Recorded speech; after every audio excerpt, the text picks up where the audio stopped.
Hello everyone, this is Bryant with Amusement Source Media, and we have made our way over to Virginia, Williamsburg, Virginia, here at Busch Gardens Williamsburg. This is my first visit to this park. I only have one more SeaWorld Busch Park left, which is San Diego, but we are here, and it is the park's 50th anniversary. So the Big Bad Wolf, the brand new family inverted coaster, is making its debut for the 50th anniversary, and they have tons of other awesome rides.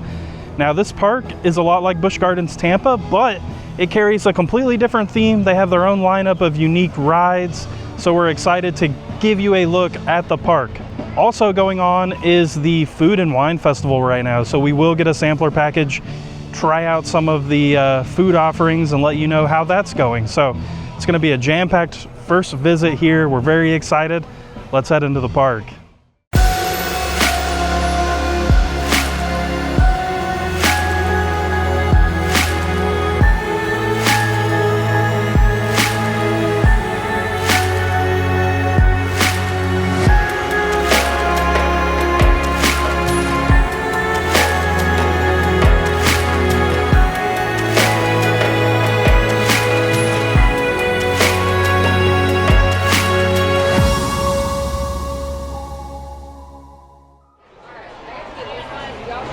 Okay, we have finally made our way into the park. The whole parking, security, ticket scanning process was a huge yikes. Very hectic and for no real good reason, but hey, 50 years, am I right? Looks like our day is starting here in England. Yes, lots of fun themed buildings through here. You got the flags just in case you were confused about it. It's looks like it's gonna be a super busy day. Took a detour into this Emporium gift shop. They do have some 50th merch. I really like this 50th logo. It's a lot of fun. You can get some hats. They have some other things like magnets. The lanyard is also a lot of fun. Long sleeve shirt. Definitely won't be wearing that today. They do have some dated, like one dated pen here, so I'm gonna grab one right now because I don't know if it'll be here when we leave. But the other really cool thing is they've got some elevations of the Fest House, which we haven't gotten to yet, but it does have like a little pin, or not a pin, a coin in there, commemorative coin. Curious how much they are charging for this. $100. All right, that's not crazy. It's framed and everything, but kicking off the 50th today. Out here on this main thoroughfare, we've got some characters meeting and greeting. I like that guy with the long hair. He's kind of piratey to me, you know what I'm saying? All right, it looks like we got some wayfinding here. We're gonna go towards Ireland and France first.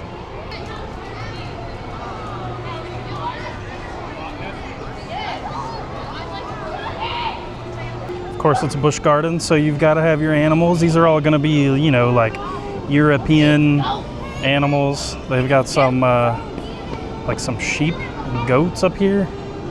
They got the right idea, sit in the shade, I tell you what. Looks like they got some sheep dogs. Oh yeah, but he can't get to the sheep because they're on the other side. So he doesn't know what to do. He's got a lot of he's got a lot to say to his friend there. His friend doesn't really care though. So the sheepdogs do have like a little inside thing. They ran back out just as I started filming, but this is also where they have the Clydesdales. So you've got Eddie, who is not interested in giving us the time of day. He's like, here's my rear end, enjoy it. And then we've got Axel, who is trying very hard to take a nap. And then they do have Dakota, which is not in here right now, so I don't know where Dakota is, but really cool to see the Clydesdales here. I like walk. I just frozen. As you head into Ireland, you are greeted by Finnegan's Flyers. This is an SNS Scream and Swing. It's one of the smaller versions, so I can ride these without getting super sick. Lots of fun. Cool kind of little location for it.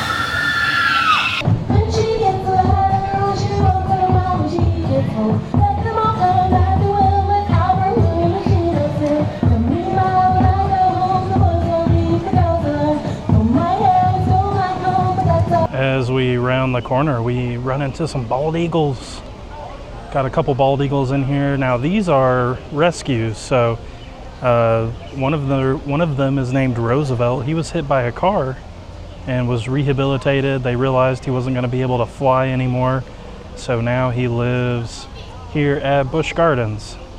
We've also got some wolves over here. Dang. It's cool seeing, I don't know, I guess we haven't seen anything too crazy, but I don't know if I've ever been anywhere that just has like a white wolf like that and then got a gray wolf friend towing right behind. Right on the edge before you head into France, you run into the Mexico booth. And here is a look at the menu for the Food and Wine Festival Mexico. You got the barbecue pork tacos, crispy shrimp, shredded beef. They have some white sauce and chips. I've never heard it called that, being from Texas. You get the taco trio, sopapillas, or they have some agua fresca. From the Mexico booth, we got this crispy shrimp taco. I will say there's like nowhere to sit or enjoy your food here, so we are kind of on the edge of a trash can. All right, y'all, let's give this crispy shrimp taco a try. I'm going to try to be open-minded, being a Texan eating a taco in Virginia. So it's not bad, but it's very safe. Does that make sense? There's not a lot of like, there's nothing in this that's going to jump out and grab your attention. The tortilla, it's just something out of like a package from a store, but we were actually talking, do they even have a place that makes tortillas here? Probably not. They'd probably have to make them themselves, but it's not bad.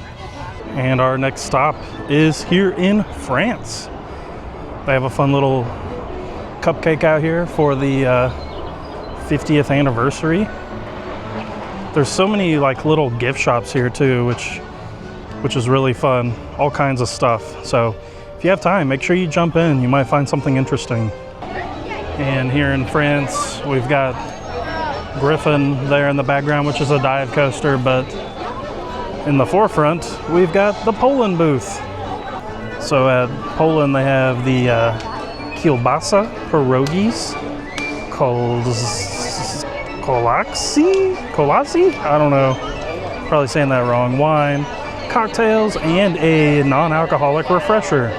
And from Poland, we got the pierogies, which are potato, cheese, caramelized onions, jam, and sour cream, along with that crazy cookie that I couldn't pronounce very well, which is raspberry and apricot filled cookies. All right, let's try the pierogi here. I just grabbed the whole thing. We're not wasting any time. Yeah, it's not bad. It's nice and fresh for sure. It's just kind of super heavy, if that makes sense, because of the potatoes and the bread. We are definitely feeling the heat today, which doesn't help. Let's try these cookies. That's not bad. It's got a good flavor. A little bit, definitely not as dense as the pierogi, but it's nice and it's not warm. It's, I don't want to say room temperature, but I don't want to say refrigerated. It's a little bit more refreshing than the pierogi for sure. And as I was saying before we got to the food, you can also find Griffon over here, the park's dive coaster. Gonna hang them over the edge.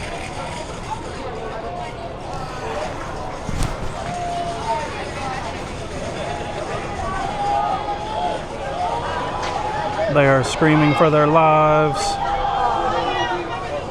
And drop.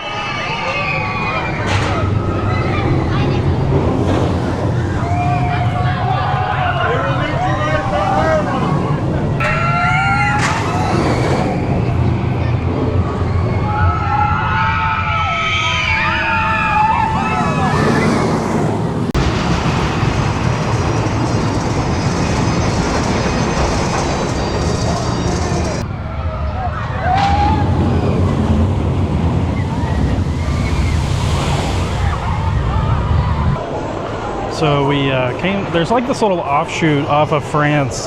Is this supposed to be like Canada or something? I don't really know. I do see like Canadian inspired things, but this is where the entrance to Invader is, which is the park's wooden roller coaster. Now, you don't get a great view of Invader from here, but we will walk around and show you some different views of it.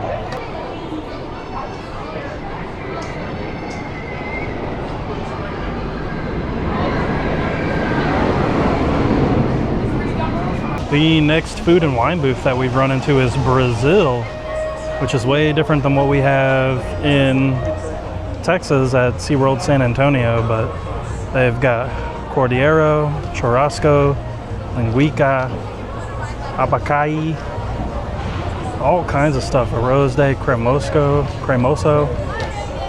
lots of very meaty things. And then of course your wine and your cocktails.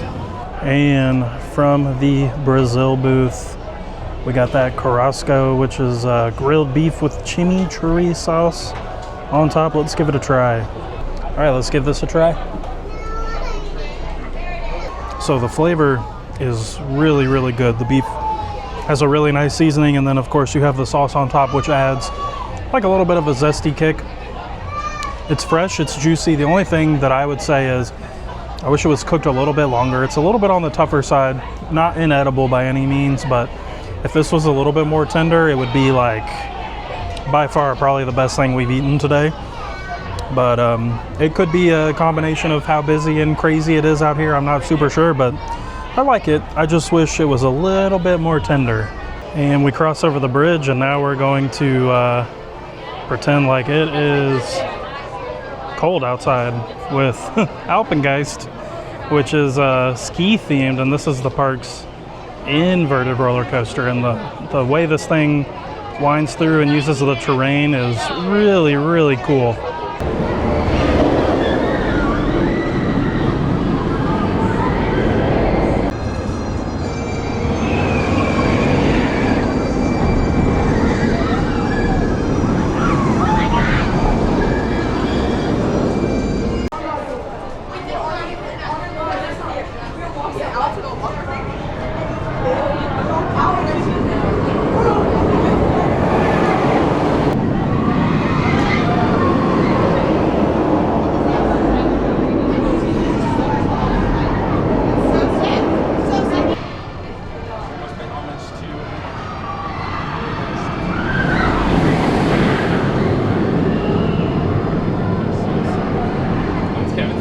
And here we go. We've made it into the streets of Germany.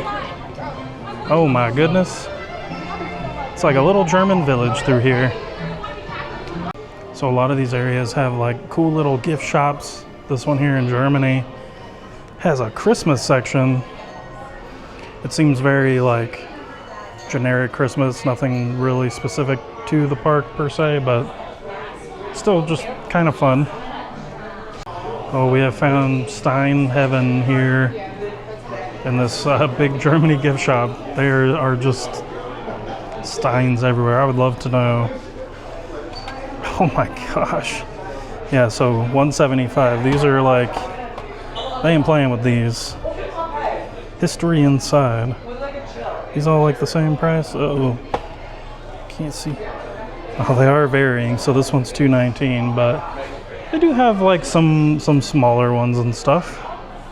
Germany has a really wild fountain. We got a seal, a turtle, a snake. Where's your pants? So in this area of Germany, kind of opens back up a little bit. You've got a humongous fest house down that way. And then you've got the Dark Coaster indoor launch roller coaster. If you have ridden Wave Breaker at SeaWorld San Antonio, it's pretty much the same ride system with a little bit of a different layout. We're getting very close to the entrance of the brand new Big Bad Wolf roller coaster that opens very soon. Take a look at some of the merch here. It's like a shiny shirt. Lots of it's like logo stuff, and then they have these fun little like mini building block things. I don't know if y'all know, but I'm a pin person, so they do have the logo, like a past member pin with the logo on it. They've got this one that spins, but you can't ever see what the back is without ripping it apart, and I don't want to do that. But all kinds of stuff. Got like the little felt, old school felt banners in here too.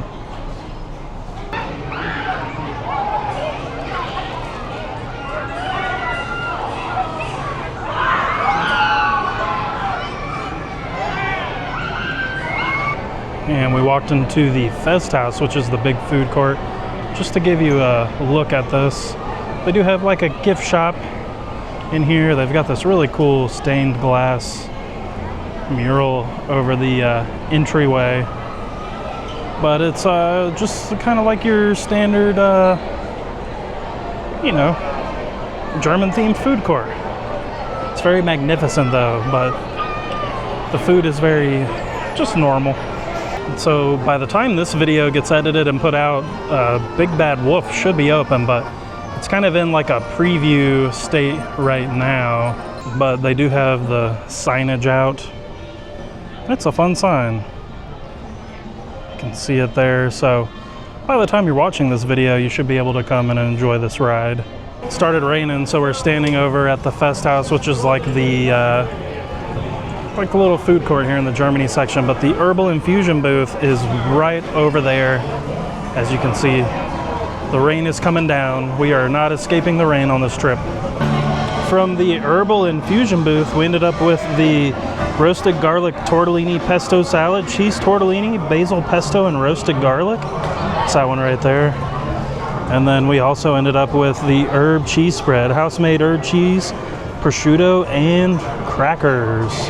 All right, we just finished the tortellini and that cheese spread.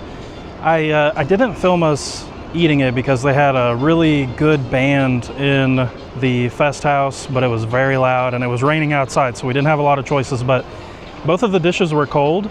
So with the crackers, the cheese was really nice, a little bit salty, but a really good option. And as far as the tortellini, it was also cold. It had a lot of flavor. It was prepared really well. That's definitely, I don't even think I was gonna stop at that booth, but that was definitely one of the better food experiences we've had today. So also here in the Germany section, you have the roller coaster Verbolton, and it's closed. I think they're waiting for some kind of part to repair this, but it's like a multi-launch roller coaster, goes inside and outside. This one's a huge bummer, but I guess I'm gonna have to just come back again to ride it. Darn, that'll be unfortunate, won't it? So there's one of the drops on Verbolton that comes down by the water, and you'll see a boat out there. You can actually take boat rides through this little waterway, and you've got the train that goes over it as well there in the background.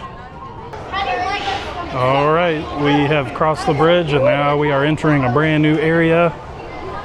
You will see the columns. It's getting much more classical over here. Oh, it's like a big stage down there. That's cool. There's another area that's got some fairly condensed pathways. You've got the Marco Polo's Marketplace. A lot of Mediterranean food. Looks like they have some Asian options as well. And really is like a, whatever you want, you just go up to the line, grab it. Got rotisserie chickens. Got like lo mein and stuff over here. Salads, flatbreads. The Italian sampler. Chicken parmesan. Beef cannellini and spaghetti. That would make me throw up right now. It's too hot. Starting to get very gardeny out here. Really nice landscaping through this area of the park. As you continue through this Greek area, it gets a little hectic because you have Apollo's Chariot over here. You've got Tempesto. Apollo's Chariot is their bigger roller coaster, B&M. Try to get you a better view of that, but lots of coasters in this back corner. And down the pathway is the entrance to Tempesto, which is a multi-launch roller coaster that goes forwards and backwards, and upside down and all around. These actually make me kind of sick. I don't know about y'all, but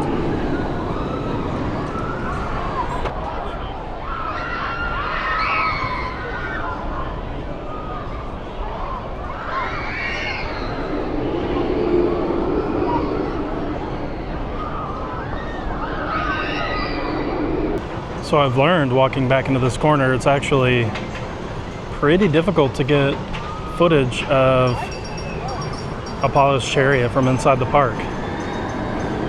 But it's a big out and back. They will go way out and then come right back into the station this way. And tucked over here near the entrance to Pantheon is the China booth. Get a look at that menu. They've got the pork bao, shrimp su mai dumpling, vegetable gyozi, dumpling trio, panda dessert bun, and then they have a cocktail. So from China we ended up getting the dumpling trio, which is the shrimp su mai dumpling, the pork bao, and the vegetable gyozi. And then we also grabbed the panda dessert bun, which is a steamed dessert bao and coconut caramel sauce. All right, y'all, let's try the we're just gonna name out the main protein. This one is shrimp, these little tiny guys here. That's really nice. The shrimp has a really good flavor. It's cooked really well. All right, next up we're gonna try the pork. It's not too bad. There's a lot of dough with that one. I would say that the flavor of the shrimp one is a little bit more pronounced. All right, let's move on to vegetable. That's pretty much your standard run-of-the-mill vegetable. I would say you can't go wrong with the shrimp or the vegetable options here. If it were me personally, I would probably stay away from the pork, but it's not necessarily bad. All right, we have this dessert bun, which is really interesting looking. Not sure how we're gonna feel about this one. It's a little bit of a task to... So it's basically like your bao with a hint of coconut in there. Not very sweet. So if you like dessert options that aren't super overly sweet, you would probably like this. But the great thing about all four of these things is that they are very fresh and they don't taste like they've been sitting around, so they're all really nice options. So across the way you can see Tempesto there, the like aqua and orange.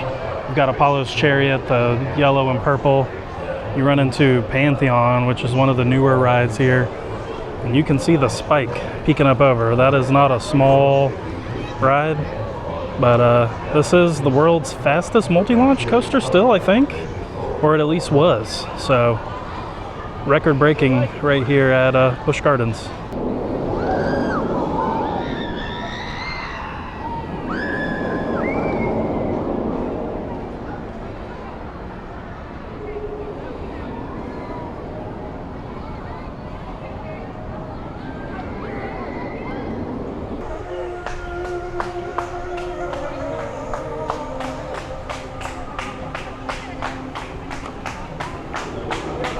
All right, so when you're over by Apollo's Chariot and Tempesto and all that, you kind of hit a dead end.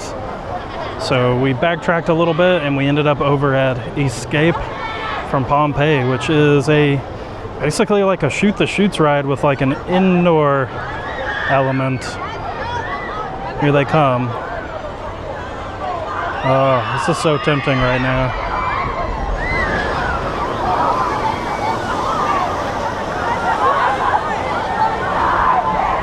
It looks like one of the final things on our loop is this Sesame Street Forest of Fun. So you can come out here, they got a splash pad and they've got all kinds of other rides out here for you to enjoy. We've got some little ones.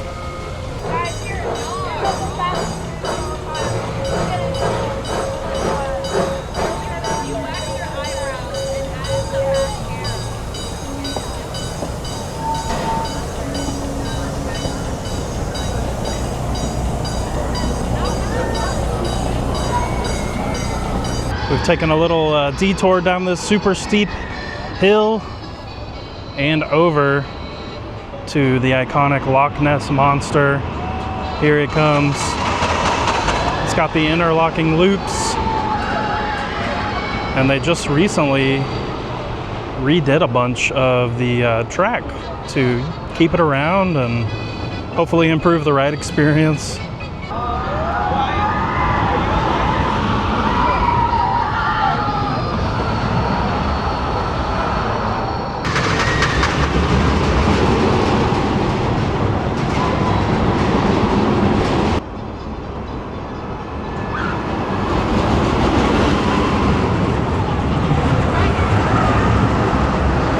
All right, now that we've looped back around to the front and the school group madness has kind of calmed down, you can actually see what's going on in this kind of main thoroughfare area. You can also buy swords. That's wild. All right, everyone, that does it for this visit to Busch Gardens Williamsburg. What a fun day. The park is themed really uniquely. It has a lot of interesting nooks and crannies, and the ride lineup is really unique. You have the classics like Loch Ness Monster, which was definitely an aero ride for sure, but it had a lot of really cool things about it, especially with the theme and kind of the lore behind it. And then you have stuff like Griffon and Alpengeist that are, you know, more on the custom modern layout side. Of course, we didn't get to ride Verbolton, but it just gives us a reason to come back. So I think as far as the food and wine festival, everything was pretty good. I know we didn't get to do a ton of booths. There are a ton of booths. I recommend you go to Busch Gardens Williamsburg's website to kind of get a better layout of where all the booths are. They're everywhere. But we had to fit in the rides and everything else we wanted to do. But you could definitely break this park into a couple days and fill both of those days with things to do. If y'all have any questions about Busch Gardens Williamsburg or the Food and Wine Festival, let us know in the comments below. We thank y'all for watching. Take care, and we'll see you at a theme park.